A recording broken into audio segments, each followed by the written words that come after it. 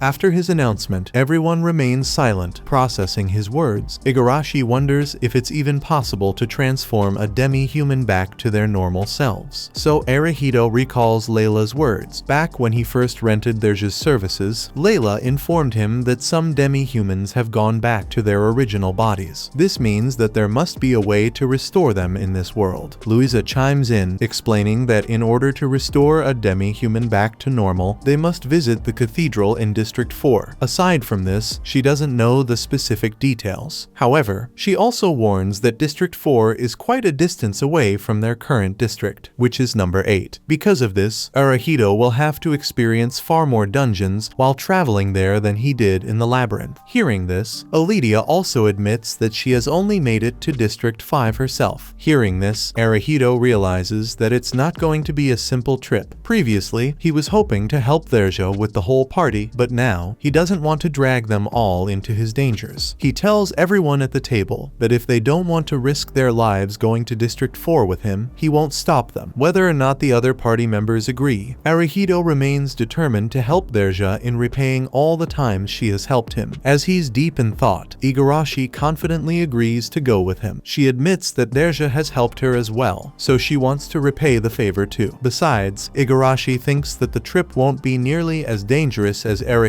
thinks. She knows that he's a careful man who never puts other people's lives in danger. Even in their previous life, when he was just a co-worker, he would prevent others from overworking themselves. Instead, he would carry all their burdens alone, taking more personal risk to protect the others. Now, Igarashi wants to come with him so he doesn't shoulder all the heavy responsibility alone. Louisa also thinks that with Arihito's incredible rearguard abilities, they will succeed on their trip. Suddenly, Misaki also says that she wants to go. Because of her carefree nature, she doesn't want to stay in the same boring place all the time. Also, her gambler instinct tells her that staying near Arihito will improve her chances of survival in this harsh world. Arihito laughs, playfully hoping that her instinct is correct. Then, Suzuna offers to join him as well. Knowing Derja's pitiful situation, she wants to help her return to normal any way she can. However, because she's still under Aledia's lead, she wants to receive her permission first. As everyone's eyes turn to Aledia, she sighs and places a hand on her sword. Knowing that everyone has an idea of her problematic background, she explains that it's related to her sword, which was dropped by a named monster. However, the weapon was cursed to transform its wielder into an evil class holder. Because Aledia equipped the sword, she gained the class of Cursed Blade. This class forced her to gain the Berserker trait, which causes her to go wild anytime she comes into contact with blood. She also reveals that because the sword is cursed, she cannot unequip it either. At this, Arihito asks a simple question: why she didn't examine the sword for a curse before equipping. Aledia explains that when she obtained this sword, she was still a part of the White Knight Brigade. Unfortunately, the brigade only accepted strong members, and it forced all its party members to increase their power as soon as possible. Because of this, they didn't care if a strong treasure had a curse on it. At the time, Aledia was also focused on getting stronger no matter what, so she didn't think about the consequences of a permanent curse. Now, she regrets doing it. Every time she goes to battle, the sword transforms her into a bloodthirsty beast she doesn't want to be. She thinks that this feeling of becoming something against her own will is extremely similar to Derja's, who was forced to be a demi-human despite being born as a human. Sympathizing with her situation, Aledia agrees to help her as well. Arihito thanks her for joining him, but she admits that she needs his help in return as well. Aside from helping Derja, she has a personal goal that she cannot achieve on her own. Hearing this, Arihito agrees to help her remove the weapon's curse as well. With everyone on board, the girls think the matter is settled, and it's time to head home. Watching all of them pledge their support to her, Derja seems genuinely surprised. Afterward, they head over to Arihito's residence. Before he can head to bed, he wants to purchase Derja's freedom from Layla's office. While he's out, Aledia and the other girls remain behind to explore their new house. Once they're all settled, Arihito leaves with Derja. At the mercenary office, Layla greets them, warning Arihito that if he were a bit later in returning Derja, he would have received a penalty on his next mission. At this, Arihito explains that he has already gotten the 100 copper tickets needed to purchase Derja, as he asks Layla if he's allowed to register Derja as an official member. She is surprised that he gathered the money so quickly. For a newbie like Arihito, she was expecting him to take a full month to gather all the tickets. Now, she's shocked that he got them all in just 2 quests. Arihito smiles at her praise, claiming that he just got lucky. He then tells Layla that his ultimate goal is to help Derja return to human form. Hearing this, Layla admits that she holds a similar wish in her heart. Although it's her job to manage mercenaries, in reality, she wants to help them return to their original forms as well. Unfortunately, Layla isn't strong enough to help them on their own. Because of this, she helps her mercenaries find kind masters who can help them in her stead. Facing Arihito, she thinks she can trust a man as kind as him. Receiving her honest praise, Arihito is genuinely stunned. He admits that at times, it feels like he can understand Derja's thoughts, even if she can't speak to him. Unless she returns to normal, he will never truly understand her real wishes. Hearing this, Layla also encourages him to try his best, saying that Derja seems to trust him deeply. After this, they finally seal the deal. On their way back home, Arihito notes Derja walking behind him. He reminds her that she can walk wherever she wants, so she steps ahead of him. After a bit, she decides to walk right beside him instead. He nods, allowing her to walk however she wants. Still, he reminds her to stay a little ahead of him in battle, so he can keep supporting her with his rearguard abilities. Hearing this, Derja clutches his clothes, so Arihito thinks she wants to head home sooner. She smiles, and both of them walk back home. Unfortunately, when they arrive at the hotel, Arihito learns that Misaki is shamelessly sleeping on his bed. Suzuna sheepishly points out that Misaki must have been exhausted from her kidnapping in the labyrinth, so Arihito lets the matter go. Then, Luisa and Igarashi come over, preparing to go to a bath. Hearing this, Suzuna realizes that if she and Elidia tried to go back to their original hotel, they'll run out of time for bathing by the time they're home. Thinking about all these logistical problems, Elidia reminds Arihito that he should move to his new home. This reminds Luisa that Arihito is in the top 10 of their district now, so he can live in the premium royal suite in their district. Unfortunately, the royal suite only allows 8 members to stay at a time, so he must manage this number carefully. Arihito wonders why it's limited and learns that the royal suites are built to accommodate only 1 party per house. Since each party can have only 8 members at once, the suites are built for this number. Elidia also thinks that the whole party should live together, so Arihito promises to move houses later. Afterward, he enters his room and sits down. He notices Derja standing nearby and asks her to sit. However, she remains standing there, so he lets her do whatever she wants. Then, he checks his phone for his skill points. After leveling up, he can choose between 2 skills called Backdraft and Hawkeye. Arihito is happy with Hawkeye, but he wonders how to check the other party members as well. Curious about Derja's stats, he asks her to show her license. At his request, she turns around, so Arihito wonders if it's something on her back. Then, he notes a strange mark on the back of her neck. From his previous conversations with Layla, Arihito realizes that this mark is probably a slave seal. Derja guides his hand to the seal, which causes it to glow a bright blue. Then, the seal soon changes color. Seeing this, Arihito figures that she has transferred her ownership to him. Meanwhile, Derja checks something on his phone and shows it to him. Now, it shows her status as a slave instead of a mercenary. Finally, Arihito can view her personal stats. Suddenly, Misaki barges into his room after waking up from her nap. She thanks Arihito for all his earlier help and promises to do her best in his party. With her gambler skill, she thinks their party will find good treasures more often. At the mention of her class, Arihito wonders why she chose it. Misaki simply explains that she used to get good luck in her past life with card games and local lotteries, so she decided to try her luck in the labyrinth as well. After explaining this, she notes that the rest of the girls are missing. Arihito informs her that they're all in the bath, so she leaves for the bath as well. With all his duties wrapped up, Arihito prepares to take a bath as well. Derja walks with him to the bath, but since they're divided into male and female sections, they part ways, and Arihito enters the male room. Afterward, he is forced to cool Derja with a hand fan. Because she's half lizard, the poor girl overheated in the hot water. Afterward, once everyone is done with their baths, it's time to arrange their sleeping spots. Arihito doesn't want to sleep with the women, so he assigns them 2 shared rooms while he sleeps in the last one alone. The only person who stays with him is Derja. For some reason, she keeps watch over him, so Arihito lets her be. Then, he checks his Hawkeye skill on his phone. This skill casts a strange infrared viewing field that only Arihito can see. Now, now. He feels like he can perceive the entire area around him with increased precision. With this skill, he thinks he can help his party even more. Soon, he feels the exhaustion from the earlier day and falls asleep on the couch. There just sits in front of him, happy to keep watch for the entire night. The next morning, Louisa promises Arahito that she'll arrange the royal suite and chest cracker for him while she takes care of these problems. Arahito explains that he'll visit a dissection center to process all the monster materials from the Juggernaut and fanged orcs. Later, at the dissection center, the shop owner explains that the Juggernaut monster is too big for him alone. Because of this, every single dissection center in District 8 is processing different parts of the Juggernaut at the same time. Nearby, the owner's daughter examines the monster materials with fascination. Usually, she only gets boring materials to process, but now, she is getting back-to-back rarer materials from named monsters. Seeing this, Arahito reminds her that he can't promise a named monster every time he returns, since they're quite hard to find and defeat. Hearing this, the girl turns around. Wanting to visit the exciting labyrinth as well, she considers joining Arahito's party, hoping to work with rare materials every day. Then, she turns around to focus on her work again. Meanwhile, the shop owner asks Arahito what he wants to make with the Juggernaut's materials. For the time being, Arahito tells him to hold the materials since he hasn't decided whether to sell them or make equipment with them instead. Once they've discussed everything with the dissection shops, Arahito prepares to check out his royal suite. Aside from that, the main highlight of the day will be the rare black chest. With the help of a chest cracker, he wonders what kind of unique treasure he'll find inside. That was episode 4. Subscribe to not miss the next part and watch the next video on screen.